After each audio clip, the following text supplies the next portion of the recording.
Avance en la Cultura es un espacio para la difusión de las expresiones artísticas.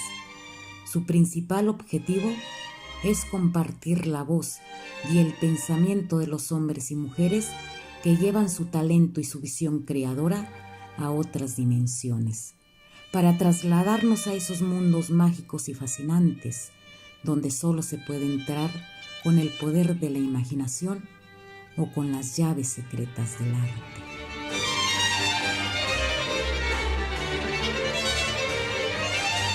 Avance en la Cultura es una producción y dirección de Roma Díaz.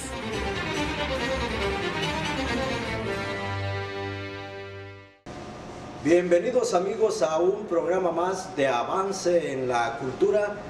Mi nombre es Roma Díaz y como siempre es un grato honor poder saludarles y enviarles saludos hasta allá donde quiera que ustedes se encuentren. El día de hoy es doblemente mi emoción porque nuestro invitado es un amigo de aquellos tiempos de cuando recién llegué yo a la ciudad de Chicago. Podríamos decir que es uno de los primeros amigos que me gané en esta ciudad de los vientos, además de tener muchas cosas en común. Compartimos la poesía, compartimos el gusto por la literatura. He aprendido tanto de él y de su amistad, y además porque él, desde el primer día que lo conocí, precisamente en una presentación de un libro, desde ese momento nos hicimos amigos y le pedí que si podría asesorarme y ayudarme en la publicación de mi libro de poesía, Amores Fallidos, y él me dijo encantado, con mucho gusto, y así se hizo. Él hizo las palabras de la contraportada del libro y pues para mí es un halago y un enorme honor tenerlo ahora sí aquí. Después de varios intentos, el tiempo se alargó, hubo muchas cosas que sucedieron, entre ellas la pandemia que nos cambió sin duda la vida a todos, y que pues pasaron diferentes acontecimientos y después de tantos intentos fallidos, pues se llegó este día y se hace posible este reencuentro, y está ahora sí con nosotros, como digo, mi gran amigo, poeta, escritor, activista, luchador social, que conoce en gran parte la vida cultural de Chicago, porque una persona muy activa en todos los años que él lleva radicando aquí en esta ciudad. Y sin más, les presento aquí a ustedes al escritor y poeta Eduardo Barraza, mejor conocido por todos nosotros como Lito Barraza. Eduardo Lito Barraza.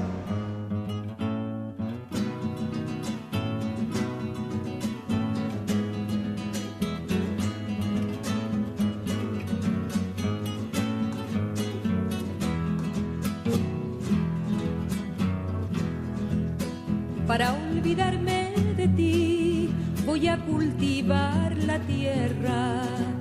En ella espero encontrar remedio para mi pena.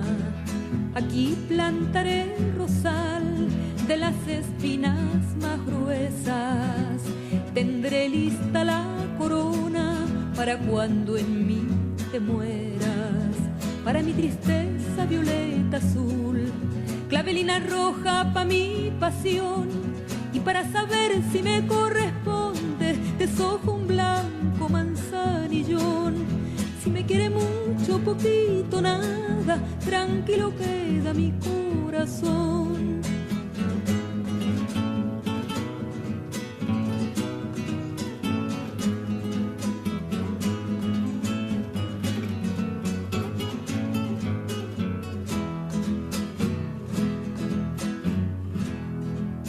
Creciendo irán poco a poco los alegres pensamientos. Cuando ya estén florecidos, irá lejos tu recuerdo. De la flor de la amapola seré su mejor amiga. La pondré bajo la almohada para quedarme dormida. Para mi tristeza violeta azul, clavelina roja pa' mi pasión, y para saber si me corresponde, mis ojos un blanco manzanillón. Si me quiere mucho, poquito, nada, tranquilo queda mi corazón.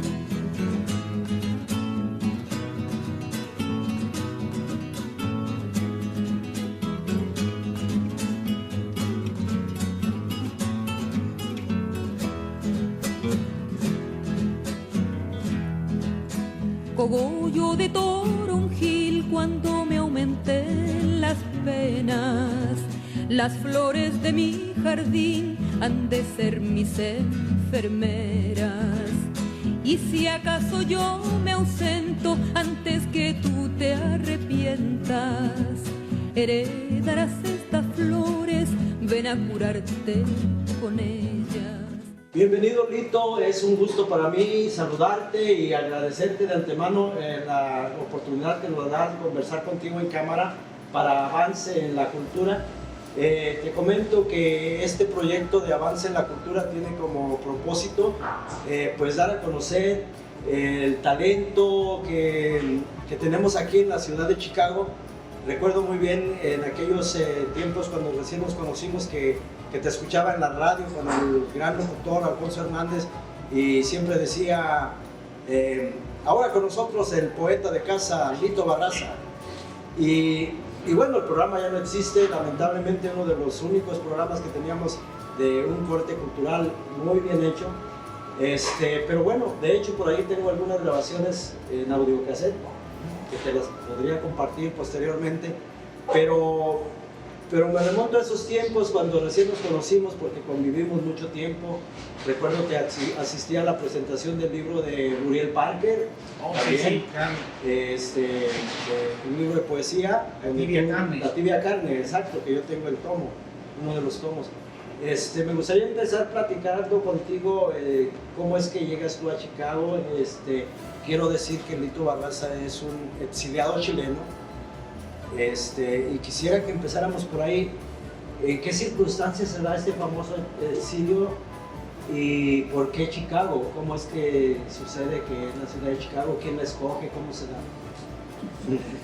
Sí, no, fíjate que me río porque ayer me hicieron la misma pregunta. Entonces, yo dije, fíjate que lamentablemente, bueno, nosotros estábamos en prisión, éramos prisioneros políticos bajo la dictadura de Pinochet en Chile. Bueno, primero que nada quiero agradecerte la invitación. Muchas gracias. Entonces, sí. Y no, para mí siempre es un honor estar con ustedes, porque ustedes siempre hacen muchas cosas, muchos eventos culturales de mucha calidad y con mucha oportunidad para jóvenes talentos que se están empezando a desarrollar y vemos frutos, ¿no? Porque empiezan a crecer, empiezan a madurar y son muy buenos actores. Entonces, bueno, a la pregunta, ¿por qué Chicago? Mira, yo no sé, porque nosotros no teníamos opción para decidir, yo tuve varias opciones después, ¿no? Que me dijeron que te vas a Chicago, o sea, no, te vas a Estados Unidos, todavía no sabían a qué ciudad. Pero nosotros estábamos en prisión, entonces nosotros no podíamos decidir, es decir, al prisionero le traen la comida y no te traen el menú. Te pueden decir, oye, aquí tenemos el menú elegido. No, esto es más o menos igual, ¿no? O sea, te vas de aquí del país, te vas del país, ¿no? Porque eres un peligro para esta democracia del uniforme. Entonces, para esta dictadura. Claro, entonces, claro, pero después con el tiempo yo tuve la posibilidad de saber que yo tenía otras opciones. Pero como te digo, no podía decidir, podría haber ido a Suecia, a Francia, a Holanda, a México, a Noruega. En México, no, en Europa. No, en México, imagínate, yo sería abuelo con un montón de nietos. Entonces, claro, a mí me trajeron a las ciudades donde nos mandaron sin nosotros a decir nada, ni sin decir ni pío. Llegué aquí entonces. Pero fíjate que en parte yo no es que agradezca, yo nunca voy a agradecer el hecho de haber salido de mi país contra el militar. Una vez un militar me dijo cuando estaban haciendo los papeles, ¿no? Para mi expulsión, dice, ¿y por qué no te vas a Cuba? ¿Por qué no te vas a Rusia? Yo le dije, yo no decido, lo deciden ustedes. Porque si yo pudiera decidir, yo me quedaría. Pues y claro, si tuviera otra opción, me quedaría. Y otra opción, me quedaría. O sea, siempre me quedaría. La connotación de exiliado al final de cuentas también es como un destierro, ¿no? Como están expulsando. Claro, que por la palabra lo dice ¿no? De expulsión, exilio. Sí, claro. Te están Entonces, sacando, te están corriendo. Mira, casi todos los héroes latinoamericanos murieron en el exilio. Sí, claro. Muchos. Entonces, claro, cuando un régimen ve que hay gente que es peligroso para lo que ellos hacen, para ellos. los expulsan o los matan. Yo tuve la suerte de que no me mataron, aunque estuve muy cerca muchas veces. Entonces muchos de mis amigos los fueron asesinados. Ellos dicen fueron fusilados, no, los asesinaron. Luego los torturaron, los masacraron, los cortaron como que si fueran animales, ¿no? Entonces yo tuve la suerte, ¿no?, de quedar con vida. Entonces, claro, cuando llegué a Chicago, yo empecé a mirar que era una ciudad muy grande, y poco a poco empecé a salir del huevo, ¿no? Y empecé a mirar y a ver por dónde podía caminar. Entonces, poco a poco empecé a conocer gente y, claro, a trabajar, ¿no? Trabajar en una fábrica y donde había latinoamericanos y había gente de países europeos. Entonces, yo poco a poco me fui conociendo a la gente, fui conociendo el ambiente. ¿De qué año estamos hablando de tu llegada a Chicago? De 1976, hace ya 46 años. No, claro. no. Claro. Estábamos jóvenes, ¿no? No, pues yo Lo estaba... mantenemos todavía, pero como el vino. Yo estaba saliendo de la primaria por ese tiempo. Ya. Sí. Entonces, claro, llegué aquí poco a poco. Ya poco a poco, ¿sabes? Uno en el camino se va encontrando con gente. Sí, claro. A veces de casualidad, ¿no? Yo le contaba a Luisa que me encontré con un chileno hace muchos años que vino de vacaciones y resultó que nosotros teníamos amistades en común en Chile, pero yo con él nunca me conocía allá, me conocí acá. Claro, y así se da la vida, ¿no? Uno va conociendo gente en el camino, gente que piensa igual que uno o bien comparte los gustos, comparte los olores, los sabores, ¿no? Entonces, claro, con esa gente yo me identifiqué y empecé a desarrollar mi actividad cultural, claro. Que eso es propio de cada ser, ¿no? No es que yo pertenezco a tal institución cultural, no. Individualmente uno desarrolla una actividad cultural al inicio, claro. Quise empezar esa conversación con el tema del exilio porque, primero porque es una situación que uno desconoce y qué mejor de oírlo de Lito que lo ha vivido, que viene siendo, pues ahora sí que víctima de estas circunstancias políticas. Recuerdo que en la presentación de mi libro, que la hizo precisamente Lito, se me quedaron las palabras grabadas porque es el poder de las palabras. Y él dijo en esa ocasión que el estar en este país, desde que llegamos somos extranjeros y seguiremos siendo extranjeros el tiempo que estemos aquí, porque nosotros no nacimos aquí, nosotros no somos de aquí. Es un país prestado, pero también recuerdo que decía él que desde que llegamos olemos a extranjero y que después de todo no llegaremos al ser del todo felices, porque felizmente deberíamos de estar en nuestra tierra, de la que tal vez nunca debimos haber salido, y cada quien tiene las circunstancias y el motivo por el que estemos aquí, y se me hace interesante lo que comenta Lito, porque diferente es cuando alguien viene de vacaciones, escoge su vuelo, escoge su boleto, el lugar a donde va a visitar, a qué estado, a qué lugar va a llegar, bueno, todas esas circunstancias, pero en el caso de, como comenta Lito, del exilio, pues es algo muy diferente, y por eso quise que Lito nos empezara platicando todo esto, y desde luego nos va a comentar más cosas. Y también pues conocer a Lito, el poeta, que nos lea también algo de lo que él escribe. Y entonces, Lito, ¿cómo ha sido transcurrir del tiempo para ti? ¿Qué satisfacciones te da? Y dentro de lo malo, ¿qué tan bueno ha sido para ti también esta gran ciudad como la que tú encontraste? Sí, mira, Chicago tiene la ventaja sobre otras ciudades grandes, que aquí uno encuentra gente de todas partes, de todos los rincones del planeta. Y por ende, claro, pues tiene la posibilidad de probar esos sabores que ellos traen, esos aromas, esa cultura, esa música, los sonidos, ¿no? Los bailes, es decir, la parte cultural que ellos expresan igual que nosotros lo expresamos. Todos aquí somos un abanico de de cultura. Y Chicago precisamente, Chicago, ¿no? claro. Que está caracterizada por ese tipo Claro. de muchas actividades. ¿Cómo encuentras a Chicago en aquellos años de tu llegada en la parte cultural? Y sobre todo en la parte de los latinos? Porque supongo que era una comunidad, pues obviamente más pequeña y menos mexicanos, porque la migración mexicana también recién empezaba, se puso más intensa por los 80, más o menos. Sí, sí, pero fíjate que aquí siempre ha existido una actividad cultural muy intensa. El problema es que los vuelos no nos daban chance de la publicidad. Entonces era muy difícil promovernos entre nosotros. Digo entre nosotros pensando que yo soy parte de las comunidades latinas. Claro, claro. Pero cuando uno empieza a conocer, entonces yo recuerdo siempre a Chuy Negrete, ¿no? Claro, Que murió el año pasado. Sí. Entonces, ese fue un gran activista. Luchador chicano, Cantante. la lucha chicana.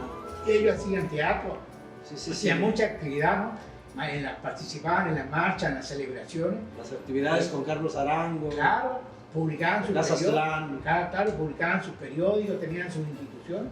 Entonces uno empieza a mirar y dice, oye, no, que la cultura no es que cuando yo llegué, no, esto ya existía, ya había. Claro. Entonces, es como cuando, mira, a veces uno conoce una muchacha y la muchacha tiene varios hijos, o sea, ella ya tiene su historia, ¿no? Qué bueno. Entonces uno piensa que ella empieza a vivir historia con uno, no. Ya, igual la comunidad tiene su historia, Claro. No empiezan con uno, ¿no? Uno aporta un granito, uno pasa a ser un granito más en esa playa, pero aquí todas las comunidades tienen su historia. Mira, por ejemplo, empezaron a mirar que hay mexicanos que llegaron hace no sé cuántos decenas de años aquí y hacían su actividad. Hay gente que escribía poesía y nadie los conocía, ni siquiera sus familiares sabían que el tipo escribía, la muchacha escribía poesía. Entonces, sí, claro, pero sí entiendo lo que comentas, pero al mismo tiempo debe de notarse alguna diferencia de tiempo de tu llegada actualmente, digamos, de cómo se han venido desarrollando las actividades y también el cambio de las comunidades. Ya no es el mismo Pilsen, ya no es el mismo el barrio de La Villita, ya no es el mismo el barrio de Humboldt Park. Supongo que tú los encontraste de una manera que hoy están muy cambiados. Muchos espacios que seguramente ya no existen y muchos espacios que también ahora son nuevos. sí. Y es posible que ahora sí haya más, por ejemplo en Pilsen, muchas galerías de pintoras, pintores, y tú los conoces, algunos de ellos, de los de aquellos tiempos, Marco Raya, Héctor Duarte, De la vieja guardia. Cuco, escultor, el amigo escultor, sí, de los de antaño, ¿verdad? Pero ahora hay muchos más jóvenes y muchos más de todas las índoles del arte, no tan solo de las artes visuales, de todo tipo. En ese sentido, ¿cómo lo has visto transformarse en la parte de la comunidad latina? Mira, una analogía. En esa época uno miraba a los niños que andaban corriendo, mientras nosotros tomábamos una cerveza o comíamos algo, comentábamos algún tema, ¿no?, de interés entre nosotros, ya sea de literatura, de teatro, de la música, o alguien se echaba su palomazo con la guitarra y hablábamos de la música folclórica de América Latina, ¿no?, de diferentes grupos, o canciones de fulano, de vengano. Sí. Entonces, fíjate que esos niños que andaban corriendo, quizás nosotros no los tomábamos en cuenta, pero ellos decían, mira, ellos no nos escuchan, pero nos imitan. Entonces tú ves la galería o las actividades que hacen los jóvenes hoy día, ellos están haciendo lo que nosotros hacíamos hace 20, 30 años. Porque son los elabores de la historia, ¿no? Que lo que nosotros hicimos en una época que nos perteneció o a la que nosotros convivimos. Bueno, habían otros seres que nos estaban mirando y empezaron en su mente a desarrollar la idea de que en un momento ellos iban a hacer lo mismo, o mejor, que bueno. Entonces, por eso hoy día tanta galería. Fíjate que una vez yo le decía a alguien, le comentaba, le decía, mira, Pilsen puede ser y La Villita pueden ser lugares, puntos, estaciones culturales para todos los extranjeros que vienen. Es decir, a mí me encantaría ver en la calle, en la 18 y la Blue Island, ¿no? Unos mariachis en la calle tocando, ¿no? Y con luz y en la noche, claro, y todo el mundo con las mesas afuera de los restaurantes, comiendo, claro. como en otros países. Sí. Pero es típico del mexicano el mariachi. Sí, claro, claro. Entonces alguna vez yo le comenté a una muchacha que quería participar en el teatro. Yo le dije, mira, yo te puedo ayudar, ¿qué te parece si nos juntamos el lunes aquí en la calle? Me dijo, ¿en la calle?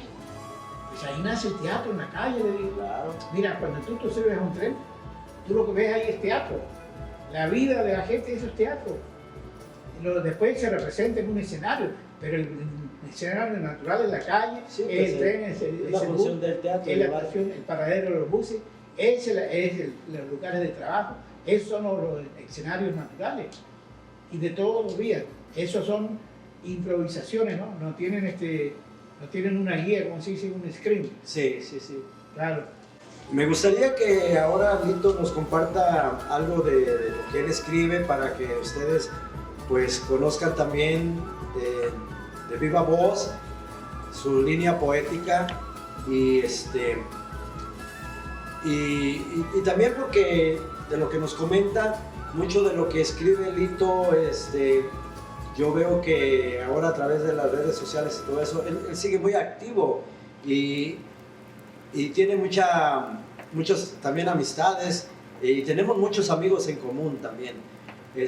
Pero qué mejor que a través de este medio que avance en la cultura, tiene, como decía, el objetivo de compartir la voz y la palabra, la voz y el pensamiento de los creadores, y qué mejor que de viva voz de los autores.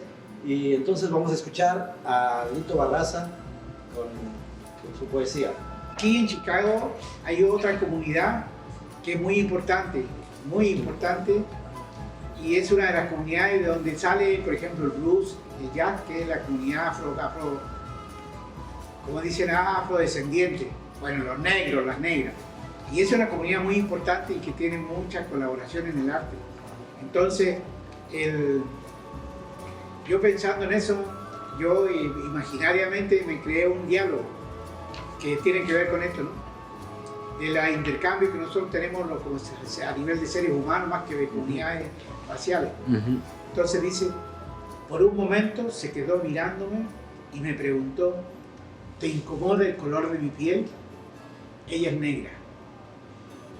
Y con toda mi sinceridad y pasión le contesté, me enamoró el color de tus miradas, el calor de tus manos al acariciarte, los sudores de nuestros cuerpos después de apagar las luces. El color de nuestras sangres es uno solo y ambos la tenemos. Sí.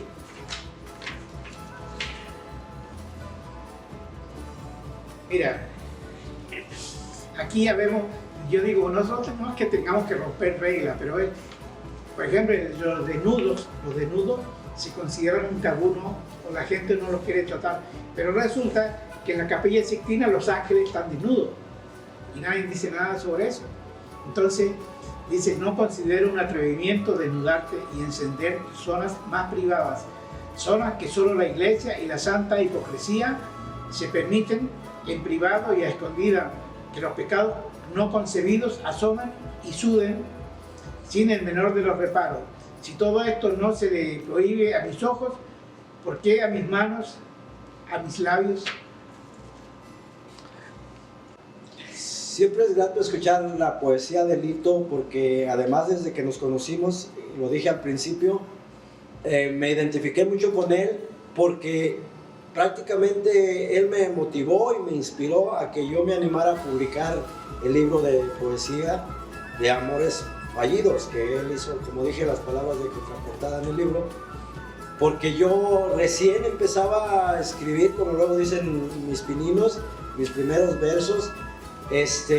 Pero al escucharlo a él con tanta precisión, seguridad, entusiasmo y toda esa fuerza que noté en él, su sencillez, su humildad, me dio bastante confianza para pensar en llegar a publicar mis poemas. Y entonces se los di a leer y le comenté de mi intención de publicar los poemas y así se hizo. Pero Lito, una parte muy activa en la poesía, hacía homenaje a Neruda, homenaje a Lorca, homenaje era algo así como Sí, a Miguel Hernández. a Miguel Hernández. Julio Hugo.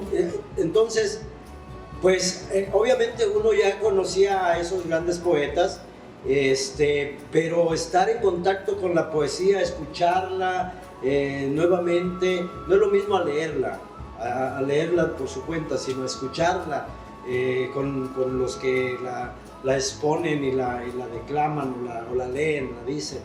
Entonces, pues todo eso es lo que hemos compartido con Lito y desde luego su poesía, ¿no? De su propia inspiración. ¿Qué te lleva a ti a incursionar en la poesía? ¿Desde cómo empieza, cómo nace este gusto y esta intención de...?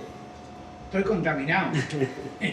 Vengo de Chile. Sí, Pablo Neruda, claro, Gabriela Mistral. Exacto. Pero fíjate que había un detalle, yo aprendí muchas cosas en que, me acuerdo de la secundaria, nosotros estudiamos la literatura rusa, inglesa, francesa, o sea, la época de los grandes poetas y escritores, ¿no? Que ocuparon todo un siglo.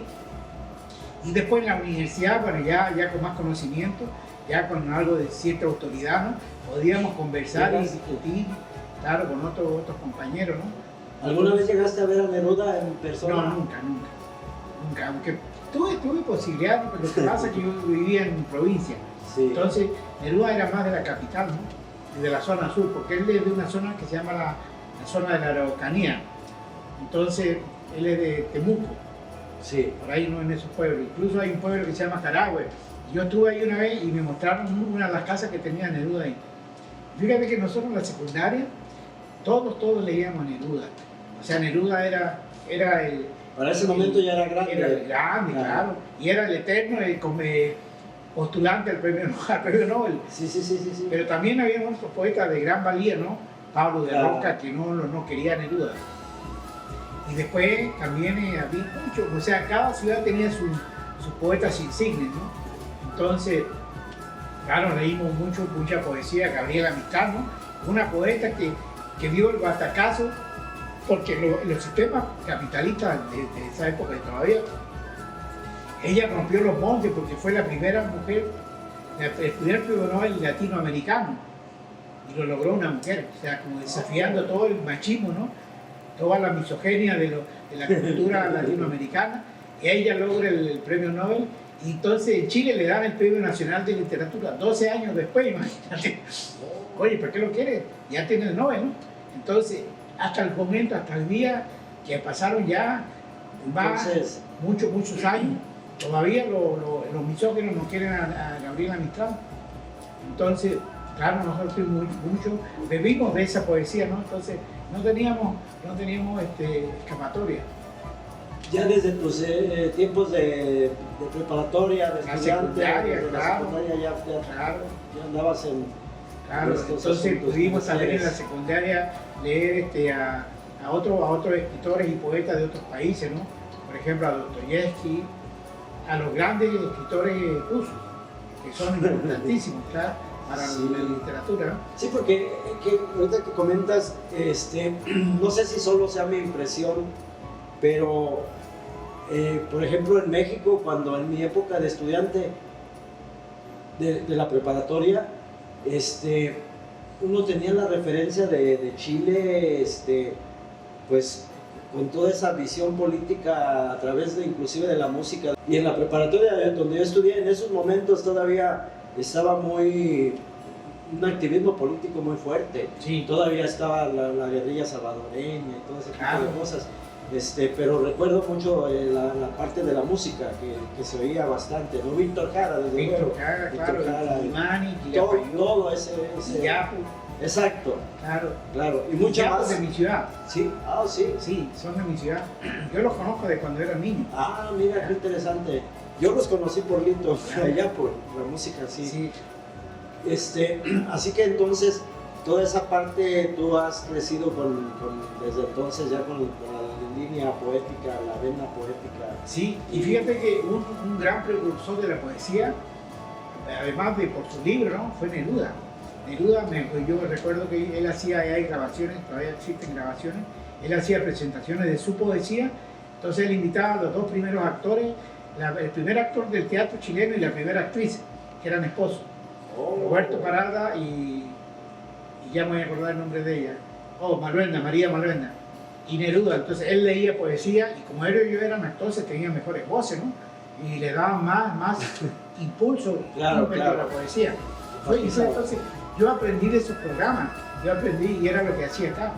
Entonces, porque no solamente leíamos poesía, porque yo veía que aquí invitaban O sea, con música también. a 10 poetas y a una mujer poetisa, y a una poeta. Entonces, cuando yo empecé a hacer actividad, yo lo hacía igualitario, paritario, como dicen en Chile.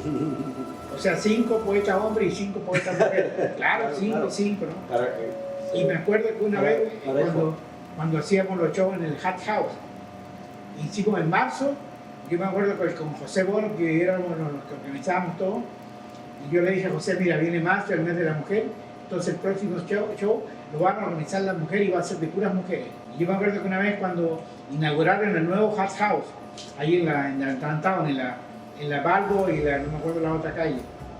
Entonces, me acuerdo que voy y hablo con Margarita, la dueña, entonces ya habían tenido la inauguración y me dijo ella, solo faltaba tú que vinieras. Y es que a mí nunca me gusta ir cuando hay inauguraciones, porque ahí llegan todos los generales, todos los grandes líderes, que no los conoce nadie. Sí. Entonces a mí no, a mí me gusta ir Mucho después. protocolo. Claro, me gusta ir después. Entonces le digo, mira, yo vengo en plan de negocio. Sí, me dice. Sí, entonces yo le expliqué. Entonces el proyecto era empezar un show mensual con Neruda. Y era celebrar, era el mes de julio, que es el mes del cumpleaños de Neruda. Entonces celebrar el cumpleaños de Neruda. Entonces con poemas de Neruda en español y en inglés. Y me llevé a un guitarrista que ya falleció, un tremendo guitarrista chileno. Y él tocaba la guitarra maravillosamente. Entonces yo me acuerdo que después cada mes hacíamos Neruda, empezamos con Neruda, pero después hicimos el segundo show que fue de Julia de Burgos. Entonces yo invité a Joana Ibasqui, una gran poeta puertorriqueña de acá, claro, que ella lo hiciera. Claro, entonces lo hicimos ahí en el Hat House. Y después hicimos a Miguel Hernández y García Lorca. Entonces invitamos a Tomás de Utrera, que era la guitarra flamenca. Claro, sí. Invitamos a Rosario Vargas, la directora del Teatro de Iconia, y a su hija Marcela. Entonces ellas hicieron los poemas. Y me acuerdo que el poema que, no me acuerdo el título, de Miguel Hernández, le escribió un poema a García Lorca después que lo mataron. Claro, y él habla, ¿no?, de todo el impacto que tuvo en España y en el mundo, la muerte, el asesinato de García Lorca. Oye, entonces yo me acuerdo que Rosario Vargas, cuando lee ese poema, mira, nosotros se nos enchinaba la piel y Tomás de Utrera con la guitarra flamenca. Sí, pues, eso fue una fuerza impresionante. Claro. Y además de que la poesía tiene ese don de atraer, de la parte musical, y de ahí que mucha de la poesía la podemos conseguir a través de la música, conocer a través de la música, quiero decir, como lo hace Ana Belén en el disco de Lorquiano, que son los poemas de Lorca, Pablo Milanés con los poemas de José Martí, pues muchos, Serrat con los poemas de Machado, de Miguel Hernández. Hay quien lo hace de las poesías de Biglietti, Biglietti de la poesía de Mario Benedetti. Claro.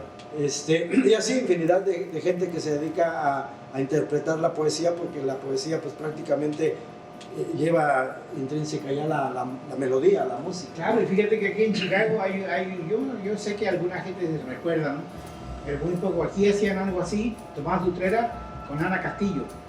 Ana Castillo, la gran escritora de Chicago. Sí. Que además es la abuela de mi nieta. No sé qué causa más ruidos, si nuestros silencios o nuestros deseos. Quiero destruir esta jaula para encenderla, para encerrarnos en la libertad de nuestras intimidades. No solo fue tu sonrisa o el fraseo de tu caminar o la brisa de tus caderas que motivaron mi deseo. Correr las cortinas de la imaginación y dejar que mis labios naveguen en el salino océano de tu piel. Me detengo frente a su cuerpo, al que he palpado hasta el infinito, con infinitas caricias, y mis manos como labios la besan sin límites, para que nada escape y mi fuego, alimente su pasión. Dejo que su cuerpo se ahogue en el mío, al tiempo que yo náufrago en su piel. Aun cuando duerme, frente a mí el aroma del silencio me dice de soledad. Creciendo irán poco a poco los alegres pensamientos. Cuando ya estén florecidos, irá lejos tu recuerdo. De la flor de la amapola seré su mejor amiga. La pondré bajo la almohada para quedarme dormida. Para mi tristeza violeta azul, clavelina roja pa' mi pasión. Y para saber si me corresponde, deshojo un blanco manzanillón. Si me quiere mucho, poquito, nada, tranquilo queda mi corazón.